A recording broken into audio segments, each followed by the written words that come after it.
মারা গেছে সাকিব আল হাসান। ইন্না লিল্লাহি ওয়া ইন্না ইলাইহি রাজিউন। শোক চলছে ক্রিকেট পাড়ায়। আজ ভালো নেই সাকিবিয়ানরা, ভালো নেই সাকিবের পরিবার। বলছে সাকিবের লাশ দেশে আনতে দিচ্ছে না ইউনূস সরকার। কিন্তু কিভাবে মারা গেলেন সাকিব আল হাসান, এই বিষয়টি খোঁজখবর নিয়েও এখনও কোনো তথ্য পাওয়া যায়নি। হয়তো আজ রাতেই তার লাশ দেশে আনবে তার পরিবার, যদি ইউনূস সরকার অনুমতি দেয়। থামুন বস, এক গ্লাস পানি খেয়ে বসুন। এইরকম কিছু ঘটেনি। সাকিব আল হাসান একদম সুস্থ এবং ঠিক আছে। আসলে এই দেশ হচ্ছে গুজবের দেশ। এখানে কখন কোন গুজব ছড়াবে তার ঠিকভাবে বলা যায় না।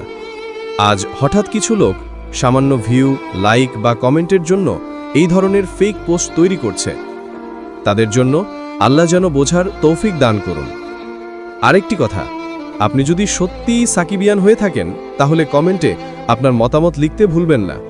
আর হ্যাঁ, সবসময় সঠিক তথ্য পেতে আমাদের চ্যানেলটি সাবস্ক্রাইব করতে ভুলবেন না।